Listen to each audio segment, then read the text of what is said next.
Hello,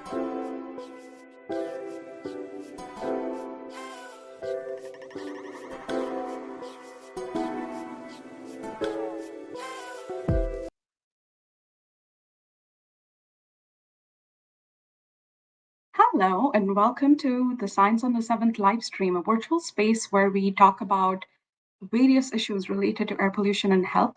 I'm the host, Pallavi Pant, and today we're celebrating the International Day of Clean Air for Blue Skies. This is the fourth year that we're celebrating this, or in short, that we call the World Clean Air Day.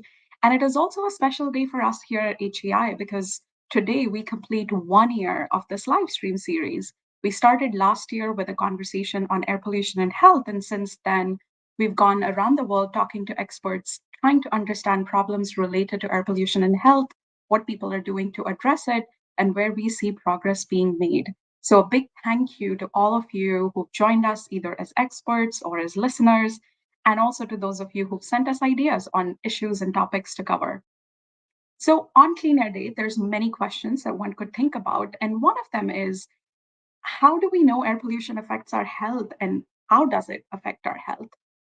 There's many questions related to that, but one that comes up increasingly is air pollution and cancer and the links between them. We hear from experts that air pollution exposures can contribute to cancer, but how do we know that and what does it mean in practical terms in real life? Today, we want to take the next few minutes to talk about this very topic. Around the world, according to the State of Global Air estimates, 19% of deaths related to lung cancer or because of lung cancer are linked to air pollution exposures. So let's try and understand what that means. How do we come up with these numbers and what they mean? We have two really wonderful guests joining us today who have thought long and hard about this and who work on this issue every day. So let me welcome Dr. Michelle Turner, who's joining us from Spain. She's an environmental epidemiologist and has done research on air pollution and cancer for many years. Welcome, Michelle, and thank you for joining us. Thank you for having me today. We also have Dr. Arvind Kumar from India, who is a lung physician, a chest surgeon, and a fierce advocate for clean air for all. Thank you, Dr. Kumar, for joining us. I'm really glad you are both here with us on Clean Air Day. Thank you. Thank you. Michelle, I'll maybe start with you. It was about 10 years ago now, October of 2013, when the International Agency for Research on Cancer, or IARC as some would call it, announced that outdoor air pollution is a group 1 carcinogen.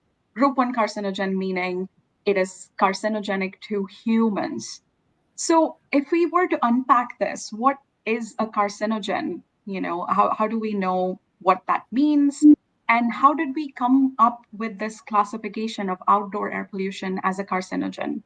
No, thank you. That's a great question. And it is an important anniversary in that it's been 10 years since the classification of outdoor air pollution and particulate matter in outdoor air as a group 1 human carcinogen that you've mentioned. And this has received some media attention recently. The IARC Monographs Program, the International Agency for Research on Cancer, recently celebrated their 50th anniversary. And they have different programs related to understanding the causes of human cancer. And they also have an important monographs program that also attempts to summarize the world's evidence on different topics related to cancer risk. And these are very important authoritative works conducted by panels of leading scientists that are convened yearly, and they have a procedure that they follow when they evaluate the evidence and make an overall evaluation as to the strength of the evidence. So the program started to identify, their objective was to identify causes of cancer in humans with the ultimate objective of preventing cancer in humans. So you need to know what causes cancer so that you can prevent cancer. And in the past 50 years, they've identified 127 agents that are classified as group 1 agents. So those are agents that have the strongest level of evidence. There's also several hundred other agents that have also been evaluated, but they have not received that highest Group 1 classification. So outdoor air pollution is in that highest category of evidence. So when the experts are convened, they convene experts in different topics, including exposure assessment, in human epidemiology studies, in animal studies, in mechanistic studies, and they each perform their work and then come together at the end of usually a 10 day or so meeting and put all their evaluations together. And for outdoor air pollution, it was a unanimous classification that all of the experts that were present at the meeting unanimously agreed that outdoor air pollution should receive this Group 1, a high, very strong classification. And this was based on sufficient evidence of studies in humans and also strong evidence in animal studies and strong mechanistic evidence as well.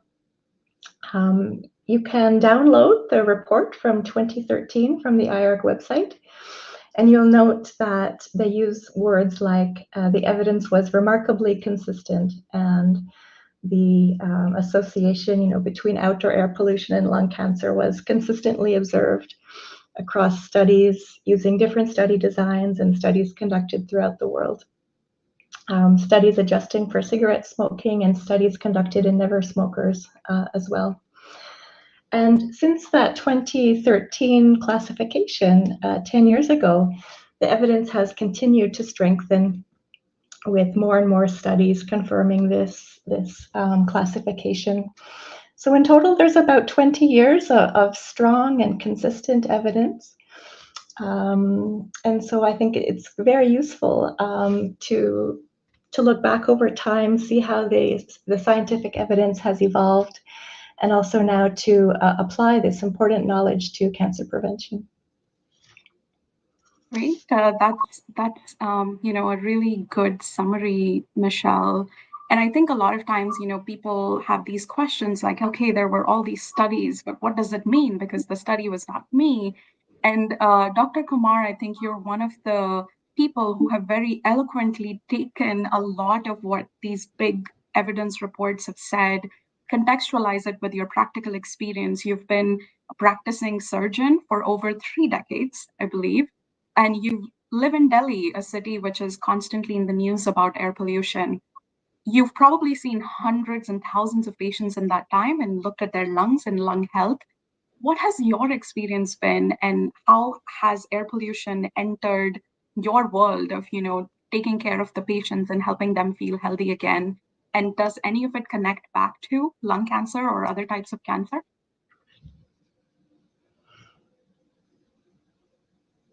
I think you may be muted, Yeah. Dr. Kumar. Yeah.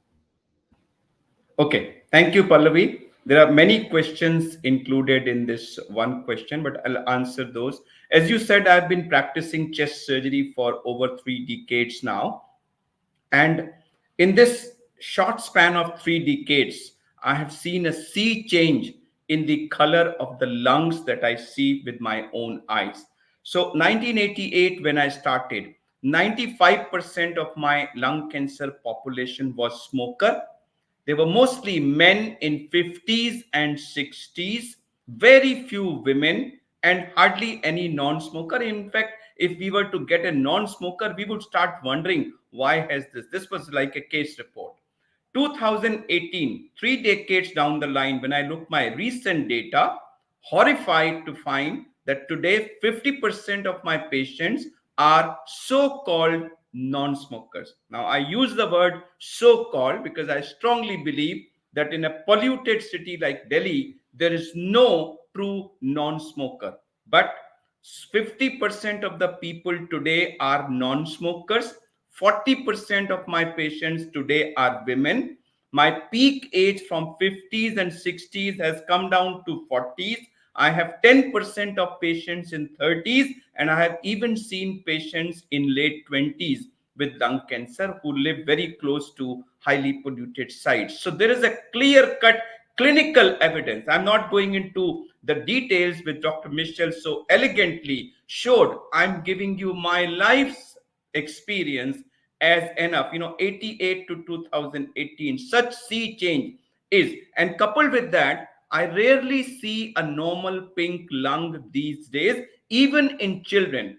Teenagers, when I see, they also have block dots. In fact, that exactly what encouraged me to start Lung Care Foundation, so that I can share those images with the people, because everybody cannot peep inside their chest, and you get clinical symptoms when it's too late. I see them at a much earlier stage, so I thought it's my duty to share those images, and that's why I've been showing that image of a normal pink lung as we are born with, and a black dotted lung or black coated lung, depending on how much your exposure is. Yeah, so on the extreme left is the normal pink lung that we are born with. On the right side is the lung of a 14-year-old boy. Now look at this lung. Can you imagine what will happen to this child by the time he's 30 or 40, if at the 14 years age he's got so much of carbon already in his lungs? And in the middle is a man in 40s, and these are all so-called non-smokers. So Pallavi, it's causing a huge amount of damage to our system, which I see with my own eyes. And that's why I say air pollution is not a chemical or an environmental issue. It is a pure health issue. And that's why I think this message needs to go, that if we want to protect our health, if we want to protect the health of our children, it's an emergency situation. We need to act right now. Pallavi.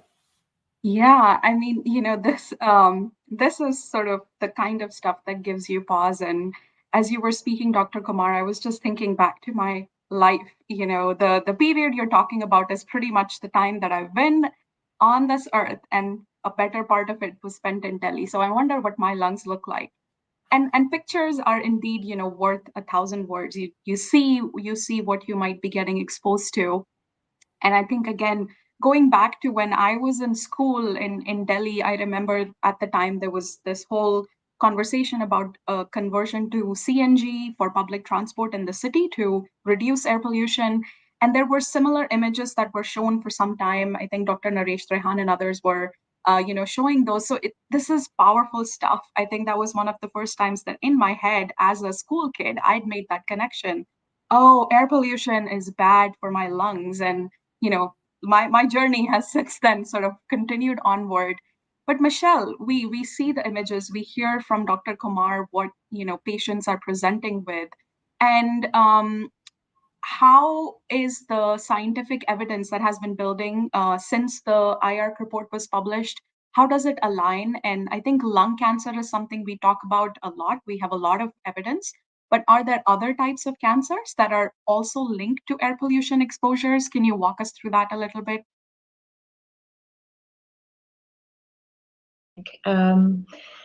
Right now, the strongest evidence is for lung cancer, and it's been estimated that air pollution is the second leading cause of lung cancer behind cigarette smoking. And then there are a range of other factors as well that cause lung cancer, other environmental and occupational agents. But being the number 2 cause of lung cancer, it's a major exposure for humans. We have to also remember that the vast majority of us live in areas that are above the WHO guideline in terms of ambient air pollution levels. And beyond lung cancer, there have been studies that have been emerging over the past, say, 10 years or so that have looked at other cancers as well, cancers of digestive organs, bladder cancer, liver cancer, cancer of the brain, breast cancer. And the evidence for these cancers is not as strong yet as it is for lung cancer, but it's an active area of research, and there's more and more studies being published on this theme. In Europe, they've been doing a lot of work on this topic, and they've been examining populations that live even at very low levels of air pollution, and they're still finding positive associations between outdoor air pollution levels and lung cancer and these other cancers as well. So it's an active area of research, and I would imagine that sometime in the future that it could that outdoor air pollution could undergo another reevaluation by IARC, for example, and potentially, if the evidence is strong enough at that time, potentially classify other cancers as being related to air pollution, just as lung cancer is currently. Yeah, thanks. I think, this is helpful for us to know. We know a lot more about lung cancer, but there's growing evidence about other types of cancer, and research is underway. And I think Pablo, who's listening in, just asked about the document, which is the main source. So, Pablo, that's the document or the publication that the International Agency for Research on Cancer produced. We're putting a link in the comments so you can access it as well. And this document was published in 2013. There have been other reports since. I think we're going to be posting another review, which is more recent, talks about lung cancer and other types of cancer. So really a lot of good evidence building up. I do want to also just, acknowledge someone else listening in, Bhuchan, who's saying that they've seen pictures from Dr. Kumar with these lungs, and that's not the kind of thing they want to see in their city, in their lungs, and the lungs of their children, which is very true. And I think that takes me almost to my next question. We've said air pollution is the second leading risk for lung cancers. About 20% of lung cancer deaths, 19% to be precise, are linked to air pollution. And to address this huge disease burden, there's really a lot of people that need to get involved, and scientists are but one part of that, larger puzzle. Dr. Kumar, this is something that you've done incredibly well. You've mobilized other physicians and doctors, not just in India, but in other parts of the world. And you've inspired many others to take up this, cause of trying to bring the issue of clean air into your work, into your public sort of awareness campaigns for children, for patients, and for others. And that's so powerful. You also founded what is known as the Doctors for Clean Air Coalition in India. And we've seen similar things happen now elsewhere. How did that come up? How did you decide to sort of create that space? How did you become a powerful advocate for this? And how has your experience been working with other doctors and physicians trying to bring more interest to the issue? Yeah. So two parts of your question, Pallavi. How did this idea about involving doctors come about? And second part is what has been my experience working with doctors. So coming to first part, first of all, ever since I started seeing these images, I started realizing that air pollution is a health issue. If these kind of deposits are coming to the lungs, they won't stay in the lungs. They would go into the blood and impact and affect every part of the body. And then I started reading about it. And the more I read, the more I was horrified. And I was personally, passionately sucked into it that no, there's no way that I can go on operating in the OR knowing all this information and keeping to myself. It would be very, very bad on my part to do that. I must, it's my duty, as much as it's my duty to operate, to share this information with people. So that was one where I was motivated at my personal level to go out and talk about it. But the basis of Doctors for Clean Air was by visit to Geneva for a WHO's first conference on air pollution and health, where I had a keynote address where I showed these images. And when I was presenting this, suddenly I saw the whole hall was clicking pictures. And the moment I finished my lecture, there were people who walked up to me, and there was so much of attention that this presentation got. And before me and after me, scientists who have spent their whole lives researching on this issue, they were presenting, but I got more attention. So that made my mind thinking, why has my presentation touched people more than the presentations of those top scientists of the world? And there came the issue that they are presenting chemical and environmental science. I am presenting health. Pallavi, health is something which hits you here. When I say that your lungs are getting affected, Dr. Michelle says that PM 2.5 is 250. Between these two statements, across the world, your health is getting affected will hit you. So there I realized that, well, I think it's time that we turn this air pollution from an environmental or chemical issue to a health issue, which it is. And who better to talk about health than a doctor? When someone comes to me as a patient and he's got lung cancer and he asks me, I'm a non-smoker, why have I got lung cancer? Then I explain to him the reason you've got lung cancer is because of air pollution. Now I have a standee outside my outdoor which says, in a polluted city, breathing kills. So everyone who walks in, when he reads that, he starts a conversation. Sir, we are alive because of breathing. How can you say that breathing kills? So that starts a dialogue, and then I give them the material and all. Secondly, when about health issue, imagine a scientist talking about health issue and a doctor talking about the health issue. A doctor is likely to be heard more. So two things. One, doctor is motivated because he sees the pain of the consequences of exposure to air pollution, and he is a better motivator because health issue when he talks. So doctors are a better motivated motivators, and that's why I thought we should harness the power of doctors across the globe and use them as messengers to raise the awareness about the air pollution. Awareness will cause an awakening in the minds of people, and awakened minds will take actions which need to be taken to address this problem. Awareness, awakening, action. That's what Doctors for Clean Air and Lung Care Foundation is doing. Pallavi. Yeah, I really like how you phrase it, Dr. Kumar, in terms of motivated motivators. And I had the good fortune of seeing that in person. I think we have an image from a recent event that you and your colleagues organized in India, where you brought in a lot of different medical associations to talk about how each of them could begin to incorporate air pollution into their work. And I think that's such a powerful thing. And there are surveys that have been done for people that show, yes, I'm going to trust a doctor over a scientist that giving me information. So doctors can indeed be really powerful messengers of this type of for these types of issues, especially as they become really centerfold when we start thinking about our health.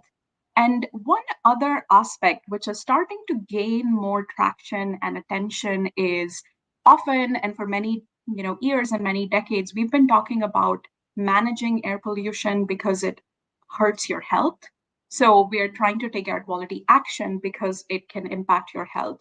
We're seeing a bit of a shift now where in the context of non-communicable diseases, including cancer, people are beginning to make the argument that non-communicable diseases are a problem.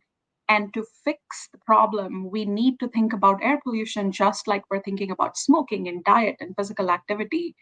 And one really interesting example, and I think a good example of that, is the European Commission Beating Cancer Plan that came out about 2 years ago, I think. And in addition to the various things they list about specific cancer related care, diagnostics, treatment, it included a piece about air pollution. I think we have a snippet that talks about air pollution. Michelle, I'm curious, you've been working on air pollution and cancer for a long time. How do you see this type of response getting incorporated into NCD prevention, cancer prevention? Perhaps we'll see similar things in other non-communicable diseases as well. Um, how do we respond to this? And to me, this sounds like a good progress, because now we will think of air pollution in different contexts. But how do you think of this, and what more can we do to ensure air quality becomes a pillar in other programs rather than just being its standalone thing? Wonderful progress to see the attention that air pollution is receiving now. Although it has taken some time, from that declaration 10 years ago to reach the point where we are now. And this is due to a lot of work by a lot of researchers and medical doctors and other public health professionals to get to this point. I definitely agree with the other speaker of the important role that medical doctors have to play in this topic. And I just saw it yesterday, actually. The WHO has just launched a training course, an open online training course for medical doctors to give them a bit more information and a bit more knowledge about air pollution and, you know, how they can act in how they can be a powerful kind of motivator for action in this area. So that's also a wonderful advancement to see as well. There's been a lot of work on advocacy in general. There's been a lot of work in terms of communications, in terms of harmonizing communications, in terms of reaching the public with different types of air pollution communications.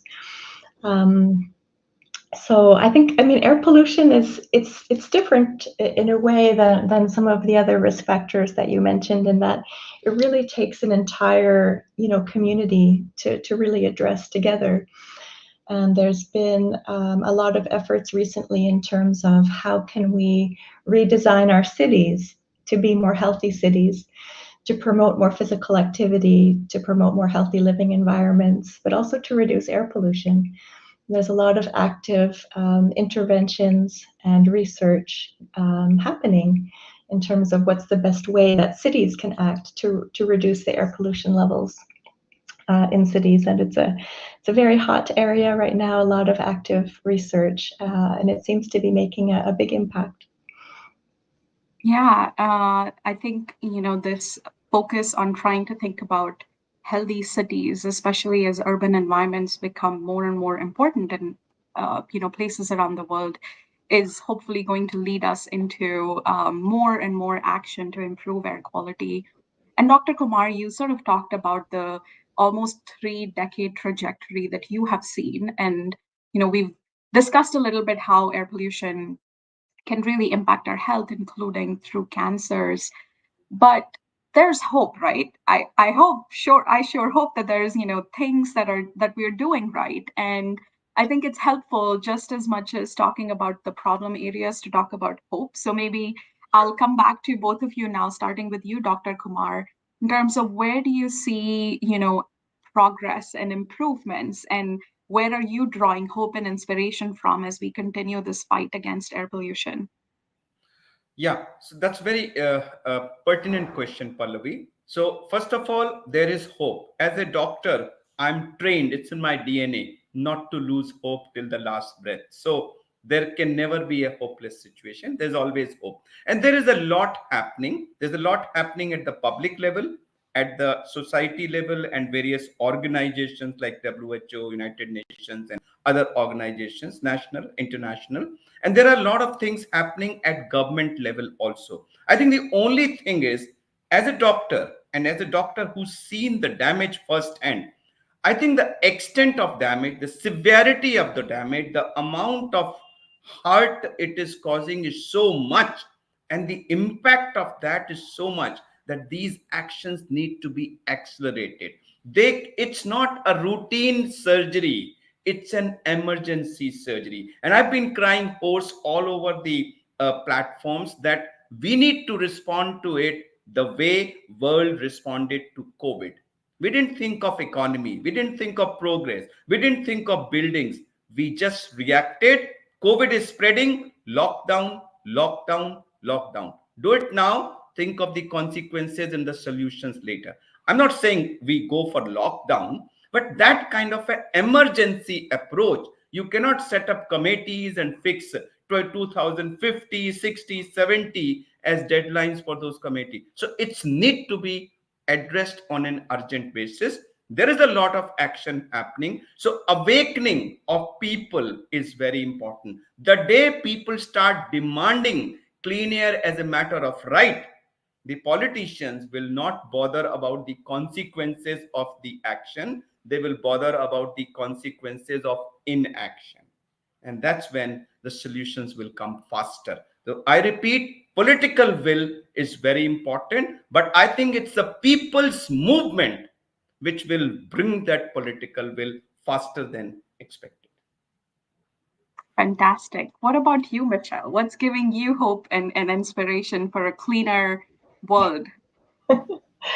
I have been really impressed over the past year to see the huge amount of collaboration that's been happening, at least in Europe, around the new European air pollution guidelines.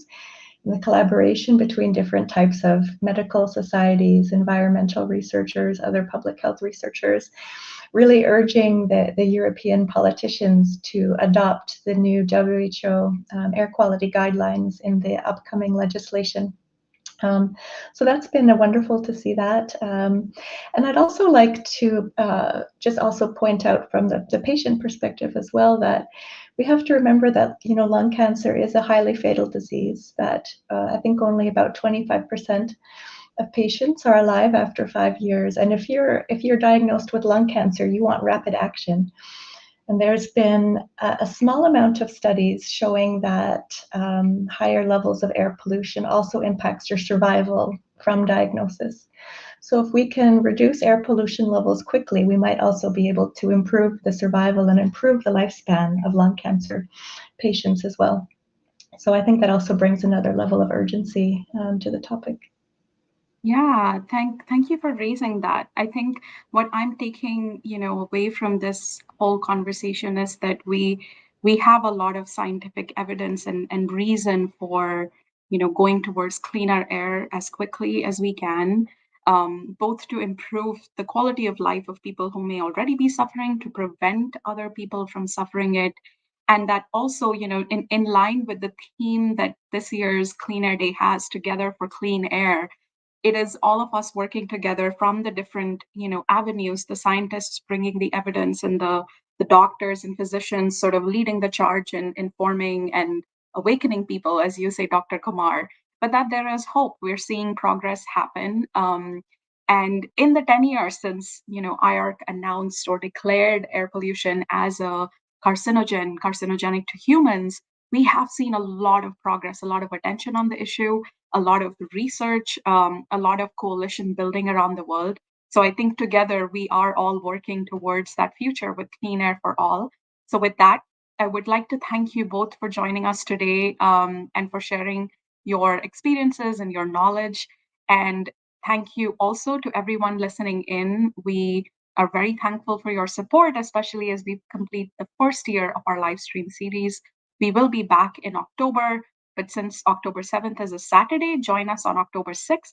Save the date, put it on your calendar. We will be back to talk about energy and air pollution and how those are interlinked. So, again, Michelle and Dr. Kumar, thank you so very much. And to everyone listening in, I hope we all can continue working towards clean air. Thanks a lot, and we'll see you on October 6th.